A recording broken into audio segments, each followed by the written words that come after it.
money, money. Ọlọ́run ayọ̀ mi. Bàbá fojú wọn pé ìrànlọ́wọ́.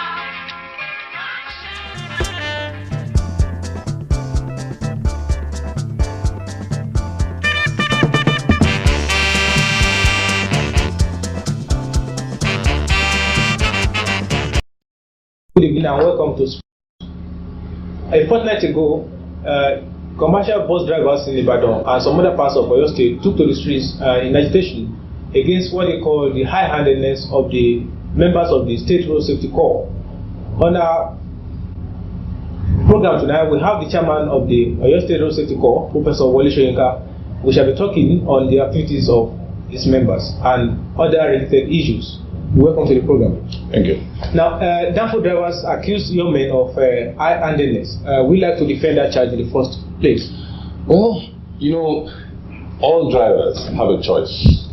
They can either obey the law or not obey the law. There are, of course, certain stupid laws, and we distinguish between laws which are merely laws of harassment and laws which are actually designed to guarantee every human being a normal lease of life. Now, we do not compromise over laws which attempt to guarantee the ordinary human being a normal lease of life. The DAFO drivers seem to think that certain infringements of the law are minor. I'll give you an example.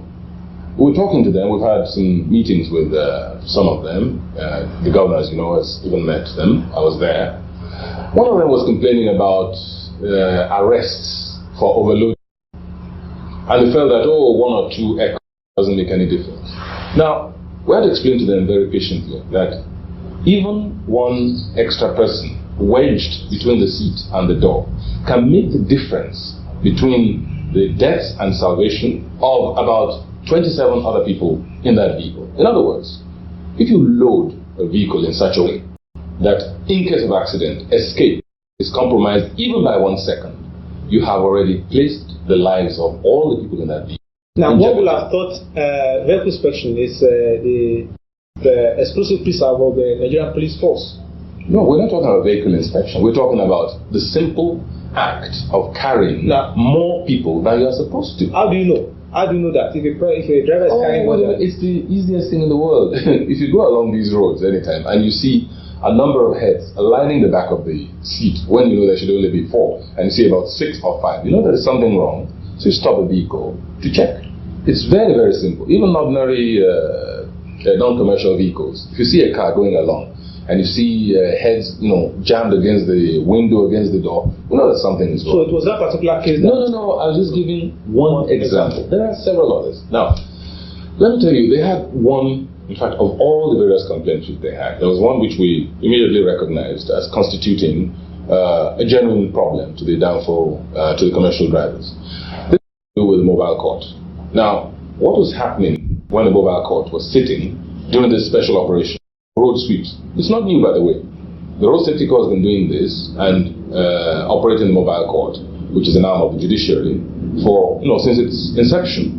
But they did have one complaint. They said when they are arrested on the road and they're taken straight before the mobile court, if they are fined, they cannot pay the fine, and so they go to jail while they send to somebody at home to please bring the money to bail them out.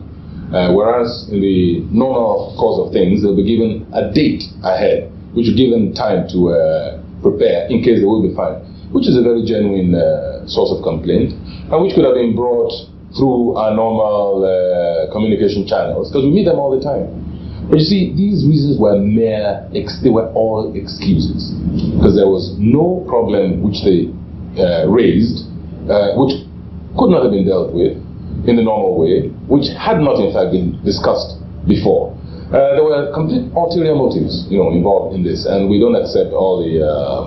Now, you talk of ulterior motives. Have you been able to identify these motives? We have identified it. First of all, there was political involvement, and I'm not talking merely about national parties. I'm talking, for instance, about the local politics of Ibadan, for instance. We've discovered that this had a lot to do with it. At least it exacerbated certain, certain actions once they were embarked upon. And there were, for instance, unions who refused absolutely to have anything to do with this strike. Now, Prof, for Ibadan politics, are you saying that certain Ibadan indigenes? No. You see, you have to remember this, that the process of investigation is still going on. Yeah. But I can tell you some of the things which have come out already, that there are certain rivalries within Ibadan politics. Yes, certain rivalries. And even when we had the meeting with the government, for instance, it was interesting that the majority of the complaints they had nothing to do with the road safety corps at all, but the Ibadan Municipal Council. You see, the road safety corps was the visible scapegoat presence on the roads, and so they took it out, on the road safety corps. But during that meeting, you can ask anybody at that meeting, the list, the road safety corps, in fact, came at the bottom of the list of grievances. Now, the investigation, you said, it's continuing, and there's one thing more which I would like to say. See, and I think this is very important in terms of our relationship with the public. You have heard about complaints of corruption, the road safety corps, people are corrupt, and so on and so forth. Well, the ringleader of the rioters in Ife, we discovered some time before, was in collusion with one of the senior officers in the zonal office of Ife. In fact, that zonal officer has been suspended. It's been suspended now for... Yes, has been suspended now for over 3 weeks. And one of the things we were investigating was the extortion racket. The extortion racket being operated by this senior officer who's on an investigation, and the ringleader, one of the major ringleaders of the Ife riot. Yes, we've been talking to Professor Wole Soyinka, chairman of the State Road Safety Corps.